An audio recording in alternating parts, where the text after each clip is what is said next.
መዓዛ ቅድስናሽን መዓዛ ሃይማኖትሽን መዓዛ ምግባርሽን ወዶታልና በሰው ልጅ ተፈጥሮም እግዚአብሔር ምን ያህል እንደተሰደሰተ ለማጠየቅ እግዚአብሔር አረፈ ተብሎ ይነገራል ማለት ነው። ስለዚህ በዚህ ጾም ወቅት አብዝተን ስሟን ልንጠራና በአማላጅነቷ በቃል ኪዳኗ ልንማጸናት ይገባል ወገኖቼ። የቀደሙ አባቶቻችን በስጋ ያረፉባት ያች ሰንበት ዛሬ ነፍሳችን የሚያርፍባት አማናዊቷ ሰንበት እመቤታችን ቅድስት ድንግል ማርያምን የምትመስል ቀን ነበረች።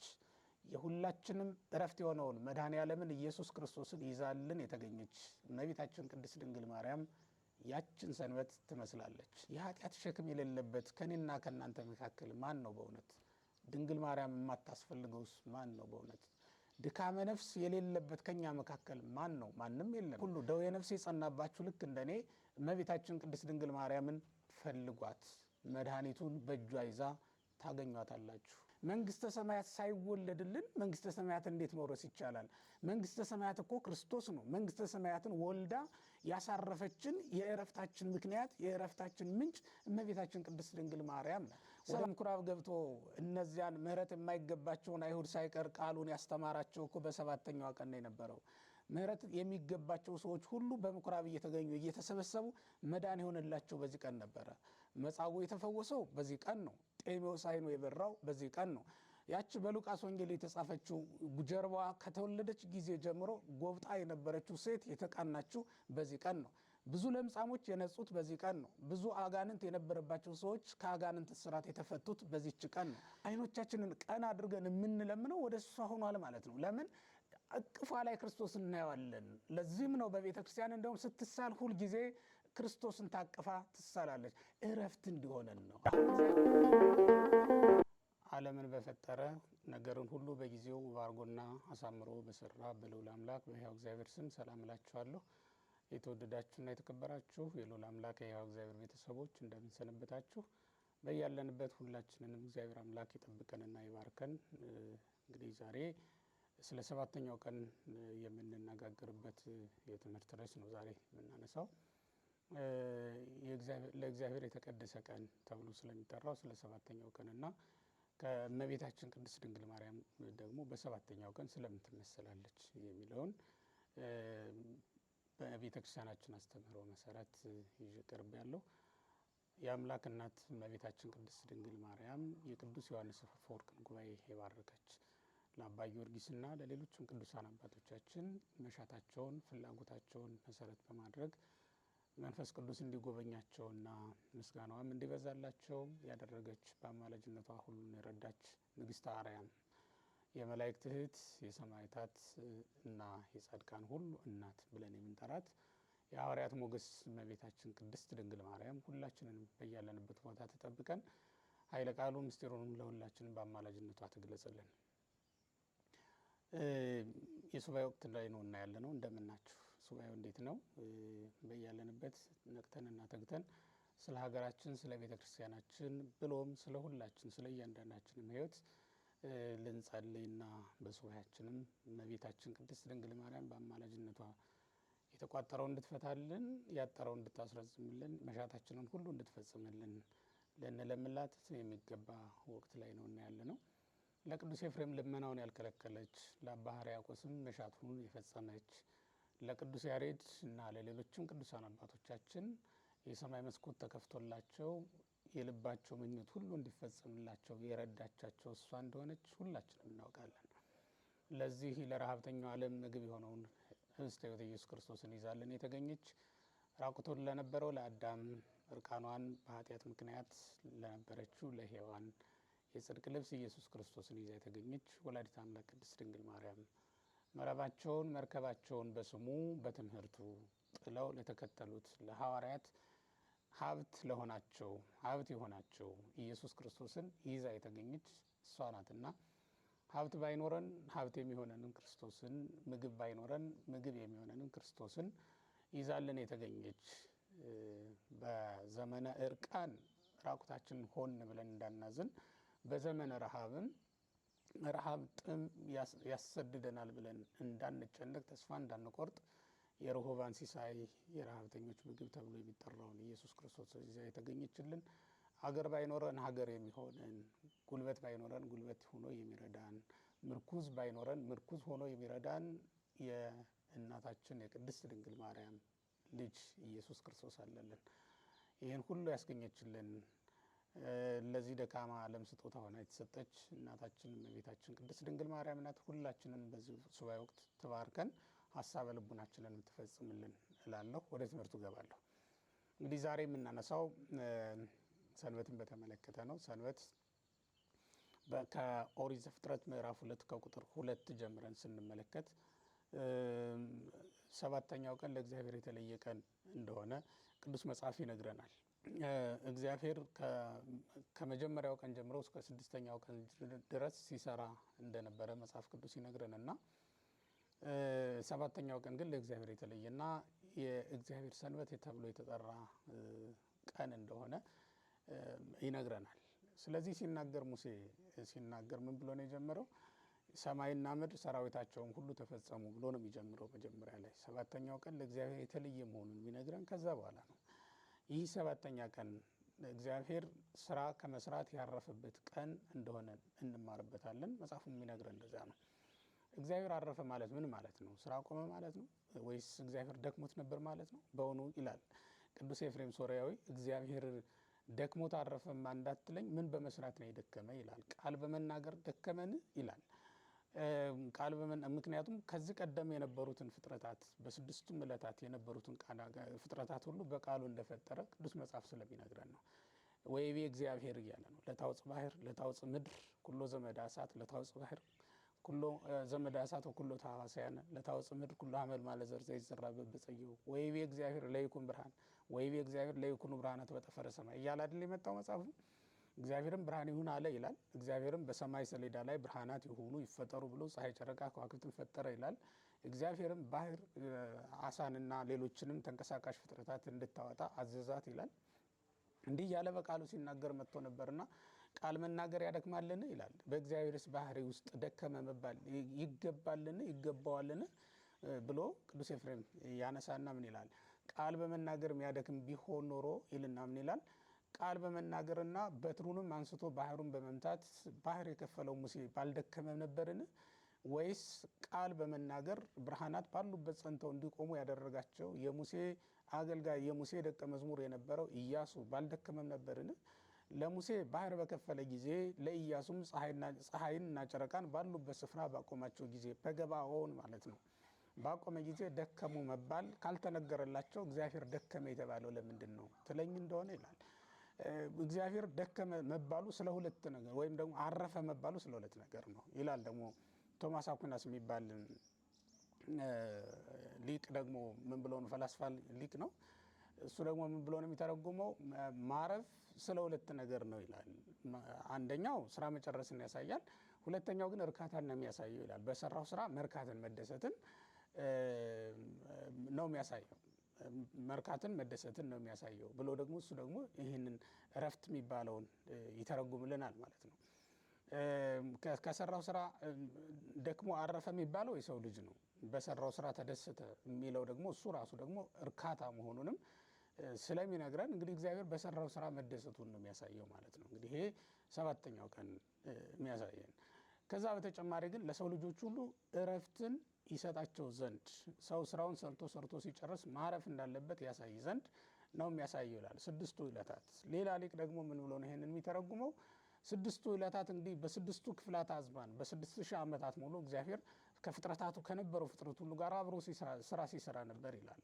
ከአብርሃም ጋራ ሆኖ ከጌራራ ወደ ፍልስጤም ከፍልስጤም ወደ ጌራራ ሲሰደድ የነበረ ራሱ እግዚአብሔር አይደል እንዴ? አልተለየውም። በዚያ ዘመን ከአብርሃም ጋር ሆኖ በአብርሃም ድንኳን ውስጥ እንግዶችን ይቀበል የነበረ በአብርሃም ልብ ውስጥ ሰውን መውደድን ያሳደረ እግዚአብሔር እኮ ነው። ከዮሴፍ ጋር የተሸጠም ወደ ግብጽ እግዚአብሔር ነው። ያዕቆብ ወደ ግብጽ በተሰደደ ጊዜም አብሮት የተሰደደ እሱ እግዚአብሔር ነው። ከዮሴፍ ጋር አብሮ በመሸጡ ግብጽንና መላውን ዓለም ከረሃብ ያደነው ዘንድ ዘምስለ ዮሴፍ ተሰይጠ ከመይስፍር ሲሳይል ህዝብ አይደለም እንለው። ከዮሴፍ ጋር የተሸጠበትን ምክንያት ሊቃውንቱ ሲናገሩ ምን ይላሉ? ለህዝብ ሁሉ ለዓለም ሁሉ ምግብን ይሰጥ ዘንድ ምግብን ይሰፍር ዘንድ ከዮሴፍ ጋር አብሮ ተሸጦ ነበር ይላል። ከሙሴ ጋራም አብሮ ከምድያም ወደ ግብጽ ተመልሶ ሄደ። መጀመሪያም ሙሴ ከግብጽ ወደ ምድያም ሲሰደድ እና በግብጽም በምድያምም 40 ዘመን ሲኖር ከሙሴ ጋር አብሮ የነበረ በግ ሲጠብቅ በነበረበት ስፍራ ሁሉ ከሙሴ ያልተለየ እሱ እግዚአብሔር ነው። ከዛ በኋላም እንደገና ከ80 ዓመት በኋላ ተመልሶ ወደ ግብጽ ሲሄድም ያልተለየው ራሱ እግዚአብሔር ነው።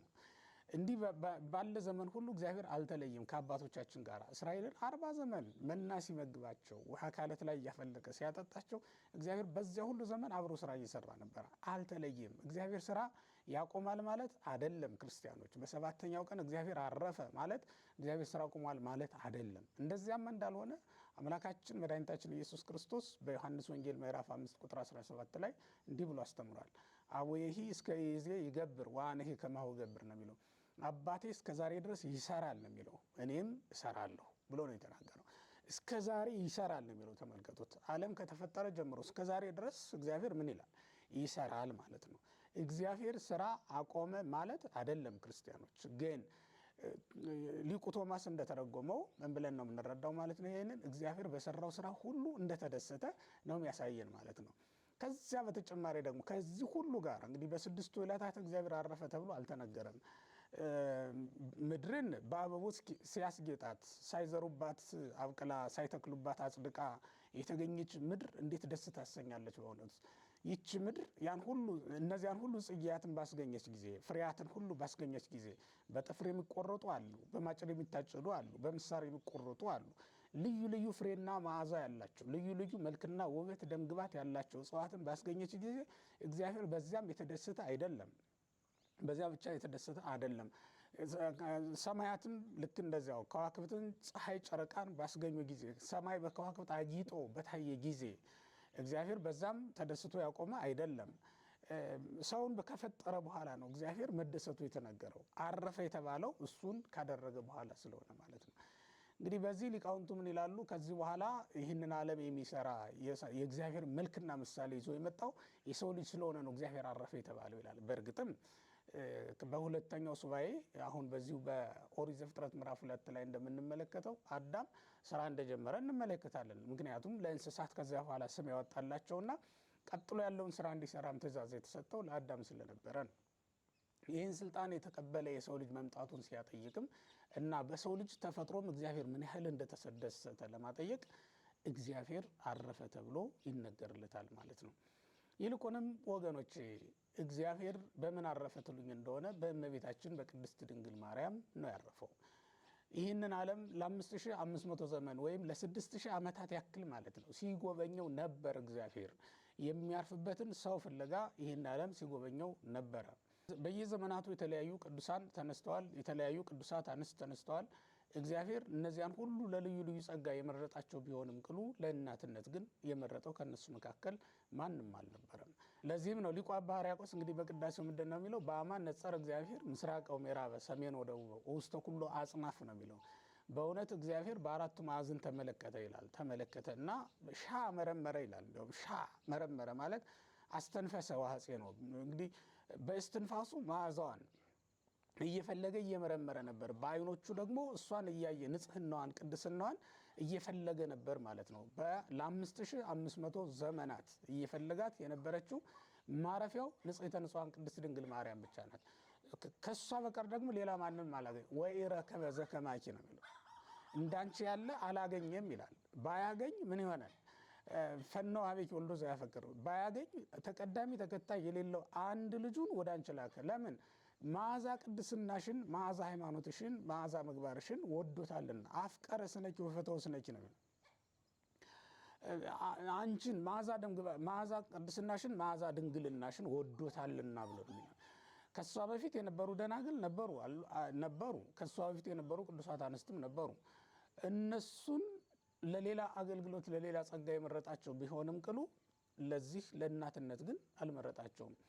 እናት ሆነው ድንግል እንዲሆኑ ድንግልም ሆነው እናት እንዲሆኑ የመረጣቸው ከነሱ መካከል ማንም የለው። እመቤታችን ቅድስት ድንግል ማርያምን ግን ለዚህ መርጧት ነበር ይላል። እንግዲህ ተመልከቱ፣ ልብ በሉ ክርስቲያኖች። በብሉይ ኪዳን ዘመን በቤቷ ያስተናገደችው 3 መስፈሪያ ዱቄት አንድ ዳቦ አድርጋ ድፎ ዳቦ ያቀረበችለት በዘመኗ የከበረችው እግዚአብሔር የወደዳት ሳራ አለች አይደል እንዴ? ከ90 ዓመት በኋላ እግዚአብሔር ማህፀኗን የባረከላትና ተአምር በሆነ መንገድ እንድትወልድ ያደረጋት ትሞታለች እንጂ ትወልዳለች የሚላት ሰው ባልነበረበት ዘመን የባረካት ቅድስት ሳራ በዚያ ዘመን ነበረች። እሷን ለአምላክነትነት ወይም ለእናትነት የመረጣት አይደለም። በቤቷ ቢስተናገድም ቅሉ ማለት ነው። ምንም እንኳን የሚበላ የሚጠጣ አቅርባ እንድታስተናግደው እንድታገለግለው የመረጣት ቢሆንም ቅሉ ለእናትነት ግን የመረጣት አለ። ቀዳሚት ሔዋንንም እናስባት ወገኖች። ከቀዳማይ አዳም ተገኝታ ለቀዳማይ አዳም የተሰጠች ነበረች አይደል እንዴ? እሷ ከአዳም ጎን የተገኘች የአዳም አካሉን አካል ባህሪውን ባህሪ አድርጋ የተገኘች ነበረች። በገነት መካከል ይኖር ለነበረው ለአዳም ረዳኢተ ትኩን ነው፣ ረዳት ሆነው ዘንድ የተሰጠችው ነበረች። ረዳት ሆና የተሰጠችው ሔዋን ኮነቶ ቀታሊተ ይላል አባ ጊዮርጊስ ዘጋስጫ። ረዳት አልሆነችውም ነው የሚለው። ይልቁንም ለሞት መንገድን ያወጣች ነው፣ ወይም ሞትን ራሱን መርታ ወደ አዳም ያደረሰችው ራሷ ሔዋን ናትና ገዳይ ሆናበት ይሆናል እንጂ ረዳት ስትሆነው አልታየችም። ይህቲሰ የኮነቶ ረዳይት አላ ኮነቶ ቀታሊተ ነው የሚለው። እሷ ረዳት ሳትሆን ገዳይ ሆናበታለች ነው የሚለው። እንዲያውም ለድካሙ ምክንያት የሆነችው እሷ ናት። ደካማ ጎኑን ለሰይጣን ያሳየችበትና ሰይጣን አዳምን ታግሎ የሚጥልበትን መንገድ የጠቆመችውና ሰይጣንን የመራችበት ራሷ ሔዋን ነበረች ይላል። ለሷ ይሄ ንጽህና ይሄ ቅድስና አልተገኘባትምና የእግዚአብሔር ማረፊያ ሆና ልትቀጥል አልቻለችም። እንዲያውም ለፍጥረት ሁሉ እረፍትን የከለከለች፣ በፍጥረት ሁሉ ላይ ድካምን ያመጣች ያቺ ሔዋን ናት ማለት ነው።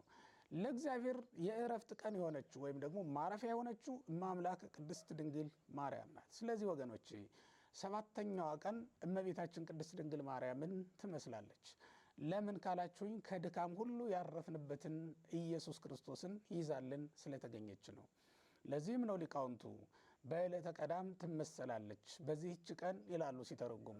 በዚህች ቀን ወአመሳቤት ዕለት አይረፈ እግዚእነ እምኩሉ ግብሩ፣ በሰባተኛውም ቀን እግዚአብሔር ከሰራው ስራ ሁሉ አረፈ ተብሎ እንደተነገረው ያቺ ለስጋውያን እረፍት ነበረች ይላል። ለስጋውያን በብሉይ ኪዳን እግዚአብሔር አስጠንቅቆ ነው የሰጣቸው። በዚህች ቀን ከስራ ሁሉ ያርፉባት ዘንድ ነው ያስጠነቀቃቸው። ያውም የሚበላውን የሚጠጣውን ለማግኘት መሬት ከማረስ ምድርን ከመቆፈር ማረፍ ብቻ እንዳይመስላችሁ፣ ከዛም በላይ ጥቃቅን የሆኑ ስራዎችን ሁሉ ከመስራት እንዲያርፉ፣ ያውም 40 ዘመናት በምድረ በዳ ሲቆዩ መና በጎሞር ለቅመው እንዳይገቡ ሁሉ ነበር የከለከላቸው እግዚአብሔር። ሙሴ ስርዓት ሲሰራላቸው ምን ብሏቸዋል?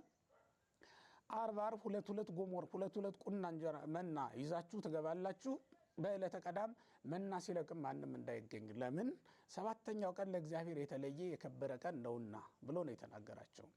የዚህን ያክል ያችን ለስጋውያን እረፍት ሆና የተሰጠች ቀን ነበረች። የእረፍት ምልክት አድርጓታል እግዚአብሔር። ይህም ለተስፋ ነው ይላሉ አባቶቻችን። 6ቱን ቀን ሰው ሲደክም ይሰነብታል። 7ኛውንም ቀን ለድካም ቢያደርገው ኖሮ የሰው ልጅ ድካሙ ምንድን ነው ጥቅሙ ባለ ነበረ። በምድር ላይ በደከመው ስራ ሁሉ በደከመው ድካም ሁሉ በሰራው ስራ ሁሉ ምን ያተርፍበታል ባለ ነበር። በ7ኛው ቀን ሲያርፍ ግን የእረፍትን ጣዕም ይቀምስበታልና ተስፋ ያደርገዋል። ያቺ 7ኛው ቀን የመንግስተ ሰማያት ምልክት ሆና ነበረ። በ6ቱ ቀናት መካከል የተሰራችው ማለት ነው። በ6ቱ ቀናት መካከል የተሰራችው ለሰው ልጆች የእረፍት ምልክት ሆና ነበር የተሰጠችው። እመቤታችን ቅድስት ድንግል ማርያምን ትመስላለች ወገኖች ያች ቀን። ለምን ካላችሁም ለሰው ልጆች የእረፍት ምንጭ የእረፍት ምክንያት የሆነች እመቤታችን ቅድስት ድንግል ማርያም ናትና ነው። ኢየሱስ ክርስቶስ ወደ ዓለም ስለምን መጣ ትሉኝ እንደሆነ ከድካማችን ሊያሳርፈን ነው። እንዲህ ብሎ ስለተናገረ ነው። በማቴዎስ ወንጌል ምዕራፍ 11 ቁጥር 29 ላይ ምን ይላል ኢየሱስ ክርስቶስ? ኩልክሙ ሥሩዓን ወክቡዳነ ጾር ኑ ኀቤየ፣ እናንተ ሸክም የከበደባችሁ ሁሉ ወደ እኔ ኑ ይላል። አነ አዕርፈክሙ፣ እኔም አሳርፋችኋለሁ ብሎ ነው የተጣራው። ኢየሱስ ክርስቶስ ወደ ዓለም ሲመጣ በእረፍት የነበሩትን በክብር የነበሩትን ነገስታቱን በእረፍት ላይ የነበሩትን ባለጠጎችን እና በተደላደለ በተቀማጠለ ኑሮ ውስጥ የሚኖሩ ቆነጃጅትን ፍለጋ አይደለም የመጣው ኢየሱስ ክርስቶስ። ኢየሱስ ክርስቶስ ወደ ዓለም የመጣው ሸክም የከበዳቸውን ሊያቀልላቸው፣ ድካም የበዛባቸውን እረፍት ሊሆናቸው ነበር ወደ ዓለም የመጣው። ስለዚህ እረፍት የሆነንን ኢየሱስ ክርስቶስን ይዛልን የመጣችና የተገኘችው የእረፍታችን ምክንያት የእረፍታችን መነሻ እማምላክ ወላዲተ አምላክ ቅድስት ድንግል እመቤታችን ናት። ወገኖቼ እስራኤል ዓርብ በለቀሙት መና ቅዳሜን ያከብሩ ነበር፣ ያርፉ ነበር። በሌላ ቀን 2 ጎሞር መና ሰብስበው ይዘው ቢገቡ ይተላባቸው ይሸትባቸው ነበር እንጂ አንድም እንኳን ጥቅም አያገኙበትም ነበር። በዕለተ ዓርብ ግን 2 ጎሞር መና ሰብስበው ይዘው ቢገቡ በዕለተ ቀዳም አይበላሽም፣ ንጹሕ ሆኖ የሰንበት ማክበሪያ ሆኖ እረፍት ያደርጉበት ነበር። ከድንኳናቸው ሳይወጡ እስራኤል አርፈው ተዘልለው በዚያ በስደት ምድራቸው መጻተኞች እንግዶች ሆነው ሳለ በሞዓባውያን መሬት በአሞራውያን መሬት ላይ አርፈው በድንኳናቸው ውስጥ ተጠልለው የሚውሉት በሰባተኛው ቀን ነው የነበረው። በሌላው ቀን ግን መና መልቀም ይወጡ ነበር እስራኤላውያን። ታዲያ ይህ ምን ማለት ነው ትሉኝ እንደሆነ ወገኖቼ፣ መናው ክርስቶስ ነው፣ ከሰማይ የወረደው መና። ያውም ያኛው ምሳሌ ስለሆነ ያ መና ከሞት የሚያድን መና አልነበረም። እኛ የተቀበልነው መና ኢየሱስ ክርስቶስ ግን ከሞት ሊያድን የሚችል እውነተኛ መና ነው። ለዚህም ነው አበዊክሙ መና በሉ በገዳም ወሞቱ ይላል በዮሐንስ ወንጌል ምዕራፍ 6 ላይ ክርስቶስ ሲያስተምር ስለዚያኛው መና ሲናገር፣ አባቶቻችሁ በምድረ በዳ መና በሉ ሞቱ፣ ከሞት የሚያስቀር መና አልነበረምና እናንተ ግን ነው የሚለው፣ እናንተ ግን ዛሬ የምትበሉት መና ከሰማይ የወረደ ለዘላለም ሕይወትን የሚሰጥ ነው።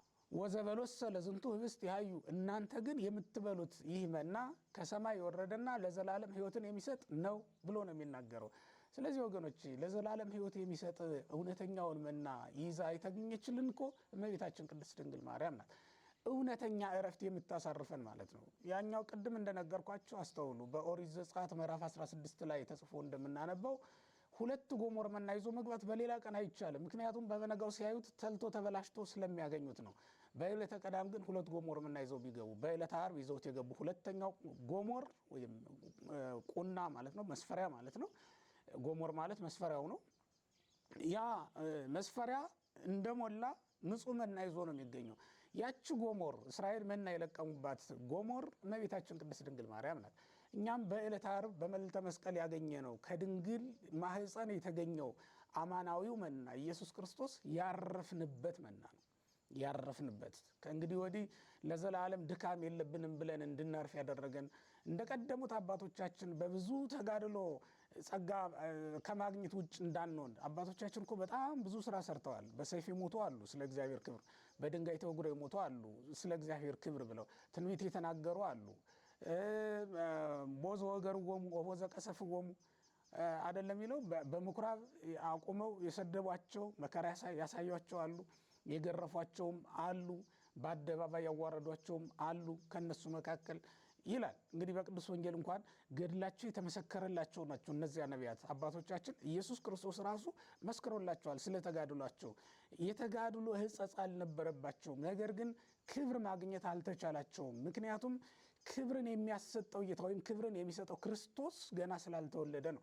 መንግስተ ሰማያት ሳይወለድልን መንግስተ ሰማያት እንዴት መውረስ ይቻላል?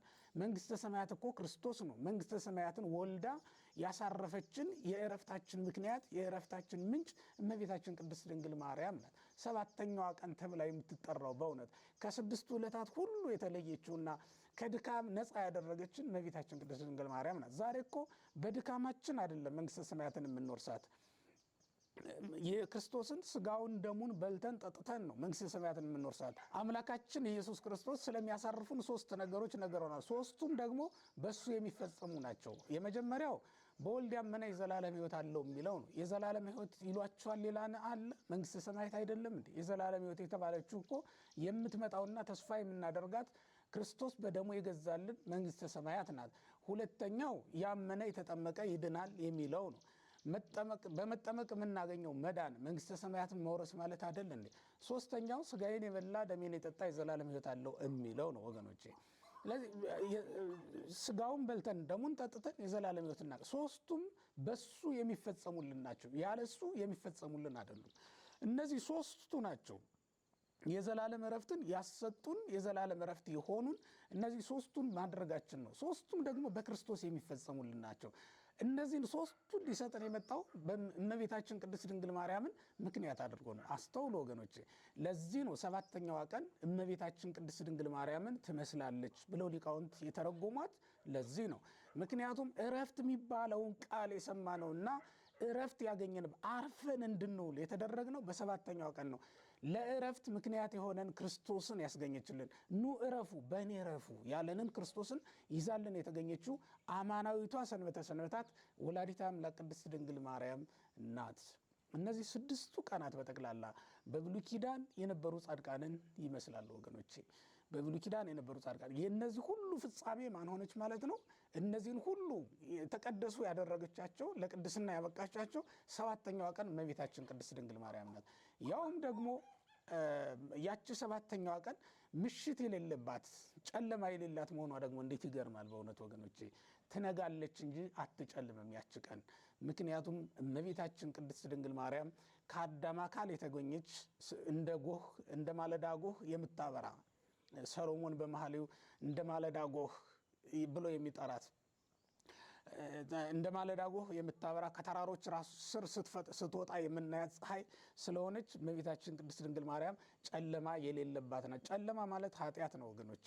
ጨለማ ማለት የአዳም ርስሃት የአዳም የሔዋን በደል ነው፣ ጥንተ አብሶ ነው። ወይም ከዚያ በኋላ የተነሱ አባቶቻችን እናቶቻችን ሁሉ እስከ ክርስቶስ ድረስ ተባብረው የሰሩት ምልዓተ ኃጢአት የሚባለው ነው። ያ ሁሉ ነገር ያላገኛት በመሆኗ ምክንያት ብቻዋን ተለይታ ጨለማ የሌላት መሸ ተብሎ ያልተነገረላት ብቸኛ ቀን 7ኛዋ ቀን ናት። ሰዓት መሸ ቀረች ቀን ናት። እመቤታችን ቅድስት ድንግል ማርያምም የማትመሽ የማትጨልም 7ኛ ቀን ናት። ይህም ማለት ኃጢአት ተገኝቶባት ጨለማ ኃጢአት ተገኝቶባት ነውር ተገኝቶባት ጨለማ ሆኖ የማይታይባት እመቤታችን ቅድስት ድንግል ማርያም ናት። ጨለማ የሌለባት ቀን ማለት ወላዲተ አምላክ ቅድስት ድንግል እመቤታችን ናት። ለዚህ ነው በ7ኛው ቀን ምን መስላት ማለት ነው። ለዚህ ነው በ7ኛው ቀን ምን መስላት። ይህች 7ኛዋ ቀን በእውነት በኋለኛውም ዘመን አምላካችን መድኃኒታችን ኢየሱስ ክርስቶስ በመጣ ጊዜ አብዝቶ ሕዝቡን የጎበኘባት ቀን ብትኖር ይህች ቀን ነበረች። ወደ ምኩራብ ገብቶ እነዚያን ምሕረት የማይገባቸውን አይሁድ ሳይቀር ቃሉን ያስተማራቸው እኮ በ7ኛዋ ቀን ነው የነበረው። ምሕረት የሚገባቸው ሰዎች ሁሉ በምኩራብ እየተገኙ እየተሰበሰቡ መዳን የሆነላቸው በዚህ ቀን ነበረ። መጻጉዕ የተፈወሰው በዚህ ቀን ነው። ጤሜዎስ ዓይኑ የበራው በዚህ ቀን ነው። ያች በሉቃስ ወንጌል የተጻፈችው ጀርባዋ ከተወለደች ጊዜ ጀምሮ ጎብጣ የነበረችው ሴት የተቃናችው በዚህ ቀን ነው።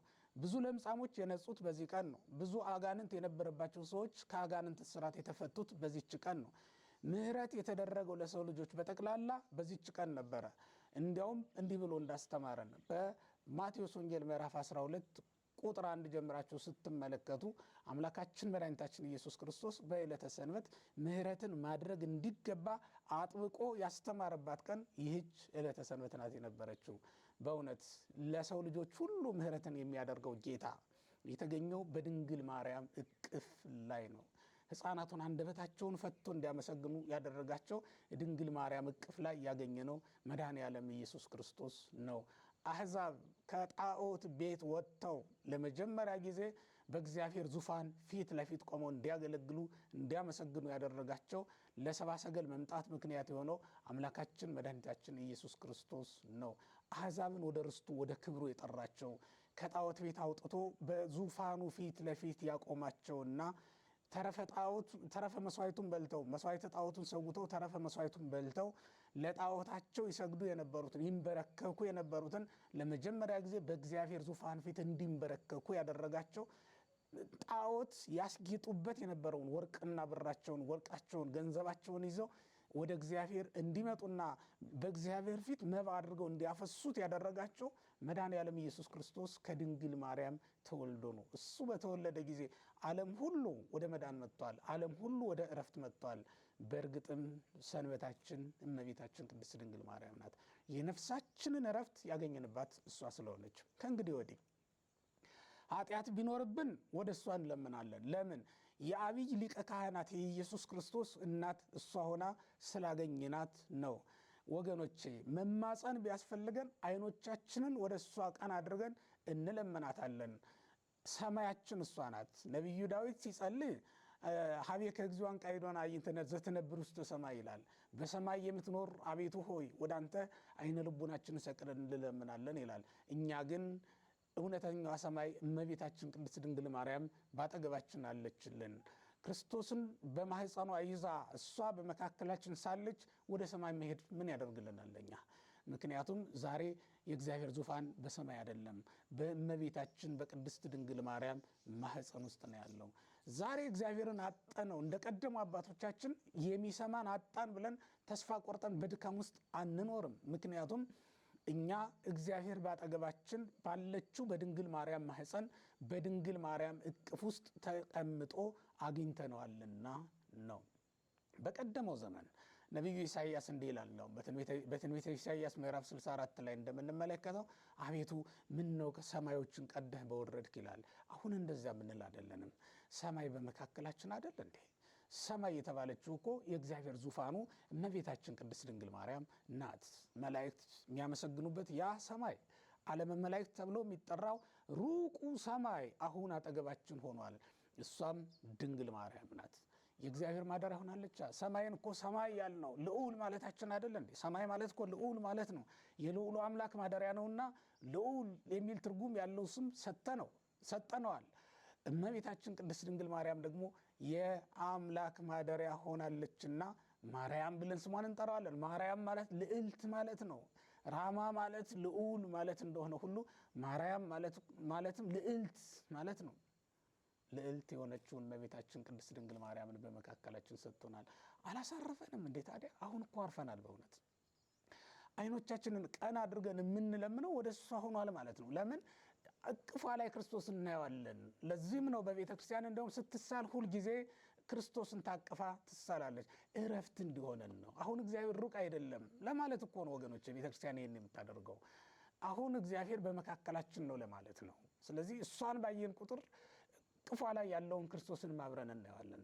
እሷን ባሰብን ቁጥር መስቀሉ ስር ቆማ ነውና የምናገኛት መስቀሉ ላይ የተሰቀለውን ክርስቶስንም እናያለን። ስለዚህም እሷን በምናስብበት ጊዜ ሁሉ እረፍት ይሰማናል ወገኖቼ። እንደቀደመችው ሔዋን አይደለችማ ይችኛዋ ሔዋን። አዳም እንኳን ይላል አባ ጊዮርጊስ ዘጋስጫ እንደውም በመጽሐፍ አርጋ ነው ምንድነው የሚለው? አዳም ራሱ ሔዋን ብሎ ስም ያወጣላት እኮ በእንተ ማርያም ድንግል ነው። ስለእመቤታችን ስለ ድንግል ማርያም የቲ ተሰሜት ሔዋን ተብላ ተጠራች። ለምን? ሔዋን ማለት ሔዋን ማለት አይደለ እንዴ? ቅዱስ ኤፍሬም ይሄንን ሲተረጉመው እሞሙ ለኩሎሙ ሔዋን ይላታል እመቤታችን ቅድስት ድንግል ማርያም። የሔዋን ሁሉ እናት ብሎ ነው የሚጠራት። የሰማዕታትም እናት፣ የጻድቃንም እናት፣ የሐዋርያትም ሞገስ እናት እመቤታችን ቅድስት ድንግል ማርያም። ሕያዋን ተብለው የተጠሩ በእግዚአብሔር መንግሥት ውስጥ የሚኖሩ የቅዱሳን ሁሉ እናት እመቤታችን ቅድስት ድንግል ማርያም ናት። ስለዚህ አዳም ልቡ ያረፈው የነበረበት ዘመን ድንግል ማርያም ያልነበረችበት ዘመን ቢሆንም ቅሉ አዳም ራሱ ልቡ ያረፈው እመቤታችን ቅድስት ድንግል ማርያምን በሔዋን ማህፀን ውስጥ ተመልክቶ ነው። ወይም በሔዋን ፋንታ ድንግል ማርያምን ተመልክቶ ነው ያረፈው ማለት ነው። ለምን? ይችኛዋ ሔዋን ድካምን እንዳመጣችበት ሁሉ ያችኛዋ ሔዋን ደግሞ ሁለተኛዋ ሔዋን እረፍትን ይዛለት እንደምትመጣ ያውቅ ነበርና ነው። ይችኛዋ ሔዋን የሚገድል እንጨትን አበላችው። ይችኛዋ ሔዋን ግን የሚያድነውን የሕይወት ዕፀ ሕይወት ኢየሱስ ክርስቶስን ፍሬ ሕይወት ኢየሱስ ክርስቶስን ይዛ እንደምትመጣ ያውቅ ስለነበረ ነው። ፍሬ ሕይወት ክርስቶስን ይዛ የተገኘች ድንግል ማርያም በእውነትም ለአዳም የእረፍት ምክንያቱ ናት። ለአዳም የድካም ምክንያት የሆነችው ያችኛዋ ሔዋን ምን አድርጋ ነው ካላችሁ፣ ጸበለስን በልታ ጸበለስን አብልታ አይደል እንዴ? የሞት ፍሬን አብልታ አይደል? ይችኛዋ ደግሞ የእረፍት ምክንያት የሆነችው ደግሞ ፍሬ ሕይወት ኢየሱስ ክርስቶስን ይዛ ስለተገኘች ነበር። ያኛው አዳም በገነት ውስጥ እንኳን ሆኖ እረፍት እንዳያገኝ ያደረገችው ያችኛው ሔዋን ባመጣችው ስህተት ነው። ኮነቶ መራሒተ ስህተት ነው የሚለው አባ ጊዮርጊስ። የስህተት ምክንያት ሆነችው። ይችኛው ሔዋን ግን በዚህ ዓለም በምድረ ፈይድ ሆኖ እንኳን እረፍት እንዲሆነው ያደረገችው ኑ ላሳርፋችሁ የሚለውን ክርስቶስን ወልዳ ማለት ነው። ተመልከቱ። ኑ ላሳርፋችሁ የሚለውን ክርስቶስን ወልዳ የእረፍት ምክንያት የሆነችው ይችኛዋ ሔዋን ድንግል ማርያም ናት። ስለዚህም በገነት ሳለ ያላረፈውን እረፍት ያላገኘውን እረፍት በምድረ ፈይድ አግኝቶታል። ያም የሆነው ደግሞ በእመቤታችን በቅድስት ድንግል ማርያም አማካኝነት ነው። አሁን በእውነት ስለ ኃጢአታችን የሚሞትልን አግኝተናል። እንዴት እረፍት አይሰማን? ከእንግዲህ በኋላ የሞት ስጋት የለብንማ። ስለዚህም ስለ ኃጢአታችን የሚሞትልን የሚሰዋልን መስዋዕት ስላገኘን እረፍት ተሰምቶናል። ለዚህም ነው በዮሐንስ ወንጌል ምዕራፍ 1 ቁጥር 29 ላይ እንዲህ ተብሎ የተጻፈው ነዋ በጉ ለእግዚአብሔር ዘያትት ወያሴስል ኃጢአተ ዓለም፣ የዓለሙን ኃጢአት የሚያስተሰርይ የዓለሙን ኃጢአት የሚያስወግድ የእግዚአብሔር በግ ተብሎ ስለ ክርስቶስ ኢየሱስ ተጽፏል። ወገኖቼ ስለ ሁላችን ተላልፎ የሚሞትልን አንድ ጻድቅ አገኘን። እስካሁን ድረስ እኮ ያላረፍነው በመካከላችን ጻድቅ ስላልነበረ ነው። ምክንያቱም መጻሕፍት ሲነግሩ ምን ብለዋል? ኩሉ አረየ ወህቡረ አለው። ሁሉም ተካክሎ በደለ አይደለም የሚለው ቅዱስ መጽሐፍ። ሁሉም ተካክሎ ነው የበደለው። በመዝሙር 22 ላይ ነቢዩ ዳዊት ይህንን ቃል ነው የተናገረው። አልቦ ዘይገብር አለ ሰናይት፣ መልካም ነገርን የሚያደርግ አንድም እንኳን ተፈልጎ አይገኝም። አልቦ ወይ አሃዱ ነው የሚለው፣ ከነሱ መካከል አንድም እንኳን የለም ይላል። ተመልከቱ። ስለ እግዚአብሔር ክብር የሚሞት ጻድቅ ስለጠፋ አይደለም፣ ጽድቁ ኃጢአትን የሚሽር ስለ አይደለ ነው እንጂ። ብዙሃን ነቢያት ሞቱ አልቦ ዘበቋ ሞቱም አይደለም የሚለው በመቅደም ወንጌልም ብዙ ነቢያት ሞቱ፣ ግን ሞታቸው አልጠቀመንም አልረባንም ይላል። የሚጠቅም ሞት የሞተው ኢየሱስ ክርስቶስ ነው። የሚረባ ሞትን የሞተልን ኢየሱስ ክርስቶስ ነው። የሚያድን ሞትን የሞተልን ኢየሱስ ክርስቶስ ነው። ከመጀመሪያው ጻድቅ ከመጀመሪያው ሰማዕት ከአቤል ጀምሮ በግፍ ደማቸውን ያፈሰሱ እኮ ብዙዎች ናቸው። ግን አንዳቸውም በደማቸው ዓለምን ሊዋጁ አልተቻላቸው። ምክንያቱም ሁሉም ጻድቃን አልነበሩምና። ብቸኛው ጻድቅ ኢየሱስ ክርስቶስ ከድንግል ማርያም ተገኘልን። ጻድቁን ይዛ መጣ፣ አሳረፈችን። በእውነት ጻድቁን ይዛ መጣ። ሔዋን ብዙ ብትወልድ ምን ጠቀመችን? ድንግል ማርያም አንድ ወልዳ ሁላችንን ጠቀመች። ለዚህም ነው እንዲያውም ባለቅኔ እመቤታችን ሲያወድሳት በቅኔ ምን ይላታል? ወሊዳ ዋህደ ወተወሊዳ አሐተ መላት ምድረ ወሰማያተ ይላታል። አንድ ወልዳ አንዱን አተወልዳ አንድ ወልዳ ሰማይና ምድር ሞላችሁ ይላል። በሰማይና ምድር የመላ ጌታን ስለወለደች ነው። ሔዋን ብዙ ወለደች፣ ግን ሰማይና ምድሩን ልትሞላው አልተቻላትም። እመቤታችን ቅድስት ድንግል ማርያም ግን አንድ ወልዳ በሰማይና በምድር የሞላ ሆኖላታል ይላል። አንድ ፍሬን አፍርታ ነው የጠቀመችን እመቤታችን ቅድስት ድንግል ማርያም። እና አሁን አርፈናል። በእውነቱ በድካማችን ሁሉ የሚራራልንና የሚያግዘን ሊቀ ካህናት አለልን አይደል የሚለው ሐዋርያው ቅዱስ ጳውሎስ ለዕብራውያን ሲጽፍላቸው በድካማችን ሁሉ የሚያግዝ የሚራራ ይለዋል። የሚያግዝ የሚራራ ሊቀ ካህን ድካማችን ሁሉ የሚያውቅ ነው። ስለዚህም እኮ ነው ድካማችንን ሊያግዘን ደከመ ተባለው። ወደ ኪሞ እግዚእየሱስ በኀዊረ ፍኖት፣ በባህሪው ድካም የሌለበት ጌታ መንገድ በመሄድ ደከመ ተብሎ የተነገረው እኮ ለዚህ ነው። ረሃባችንን ሁሉ ለዘላለም ያስወግድልን ዘንድ እኮ ነው። ከኛ ረሃብን ለዘላለም ያስወግድልን ዘንድ ኢየሱስ ክርስቶስ ተራበ ተብሎ ለዘላለም ጥማታችንን ያስወግድልን ዘንድ ተጠማሁ አለ። እንግዲህ ተመልከቱት፣ ተራብኩ ብሎ ነበረ በማቴዎስ ወንጌል ምዕራፍ 4 ላይ እንደምናነበው። ግን ደግሞ መጠማታችንን ደግሞ ሊያስወግድ በመልዕልተ መስቀል እንደገና በቀራንዮ በገዳመ ቆሮንቶስ ሳለ መራባችንን ሊያጠፋልን ተራበ። በቀራንዮ ደግሞ መስቀል ላይ በነበረ ጊዜ መጠማታችንን ሊያረቅልን ሊያስወግድልን በመስቀል ላይ ተሰቅሎ ሳለ ተጠማው ብሎ ተናገረ። ድካማችንን ጭንቀታችንን ሁሉ ደግሞ ያስወግድልን ዘንድ በጌቴሴማኒ በዚያ በአትክልቱ ስፍራ ተከዘት ነፍሴ እስከ ሞት፣ ነፍሴ እስከ ሞት ድረስ እጅግ አዘነች ያለው ለምን ይመስላችኋል? ከጭንቀት ሊያድነን እኮ ነው ወገኖች።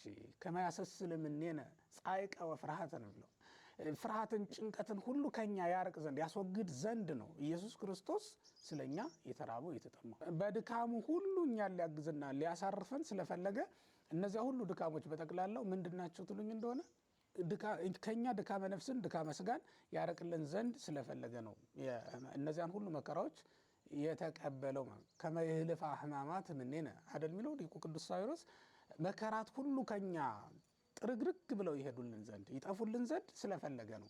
ኢየሱስ ክርስቶስ ተራበ፣ ተጠማ፣ ደከመ፣ ታመመ፣ ሞተ እየተባለ የተነገረው እነዚያ ሁሉ ለካሳ የተደረጉ ናቸው።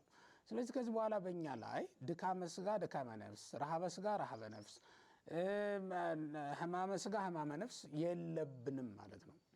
እነዚህን ሁሉ ሊቀበልልን እነዚህን ሁሉ ሊያሳልፍልን አምላካችን መድኃኒታችን ኢየሱስ ክርስቶስ ወደ ዓለም መጥቶልናልና ይህን ሁሉ ይዛ ስለተገኘች ነው እመቤታችን ቅድስት ድንግል ማርያም ምን እንላታለን?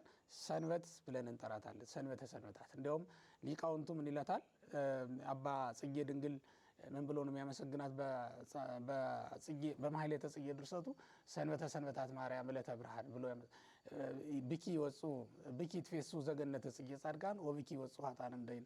ጻድቃን በገነት ክብር ተጨምሮላቸው ጻድቃን በገነት ክብር ተጨምሮላቸው ኃጥአን በሲኦል ስቃይ ቆሞላቸው ይደሰቱብሻል ይላታል። የሚደሰቱብሽ ሰንበተ ሰንበታት ተብለሽ የተጠራሽ እውነተኛ የብርሃን ቀን አንቺ ነሽ ይላታል። ዕለተ ብርሃን ያሰኘው ቅድም እንደነገርኳችሁ የማትመሽ ብቸኛ ቀን ስለሆነች ነው። ጨለማ የላትም እቺ ቀን።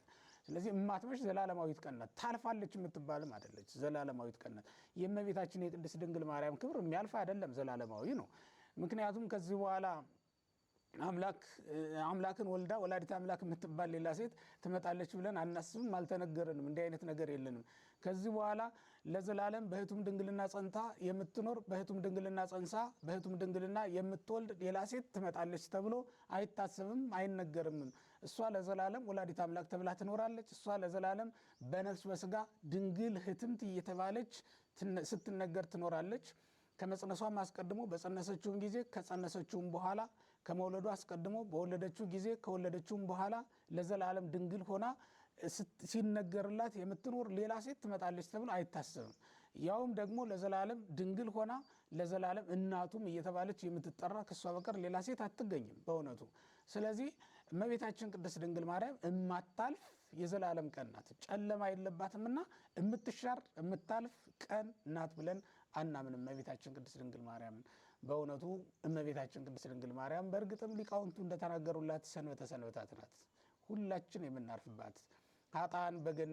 ኃጥአን በሲኦል ሆነው መከራ ያልፍላቸው ዘንድ የሚማጸኗት ቀን። አባቶቻችን በትርጓሜያቸው ምንድን ነው የሚሉት? ሰንበትን የሚያከብር የሆነ እንደሆነ ስለ ክብረ ሰንበት ስላከበራት ሰንበት ሲባል እረፍት ይደረግለታል አይደለም የሚሉት። ስለዚህም እመቤታችን ቅድስት ድንግል ማርያም በገነት ያሉ ጻድቃን ብቻ ሳይሆኑ በሲኦልም ያሉ ነፍሳት ተስፋ የሚያደርጓት ናት ማለት ነው። ዛሬም ሁላችንን አማላጅነቷን ምሕረቷን ተስፋ አድርገን እንኖራለን። አባ ጊዮርጊስ ዘጋስጫ በተናገረው ቃል እኔም ትምህርቴን እዘጋለሁ። አባ ጊዮርጊስ ምን ይላል? አሜን ዘዚያይ ወትንብልና ዘዚያይ ወምህረት ዘወልደኪ ይትራደው በእንቲአይ። ስለ እኔ እነዚህ ሶስቱ ይተባበራሉ ይላል። የእኔ እምነት፣ የአንቺ አማላጅነት፣ የልጅሽም ምህረት ስለ እኔ ይተባበራሉ ይላል። ስለዚህም ወገኖቼ እኛ ሁላችን በአማላጅነቷ እናምናለን። የእሷ አማላጅነት ደግሞ ለእኛ ኃይልና ጽዮን ይሆነናል።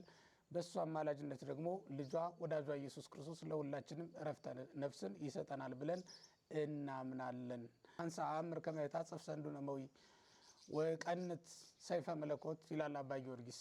እኔ በአማላጅነትሽ የድል ነሽነትን ሸማ እንደምጎናጸፍ የመለኮትንም ሰይፍ በወገቤ እንደምታጠቅ እኔ ያውቃለሁ ይላል።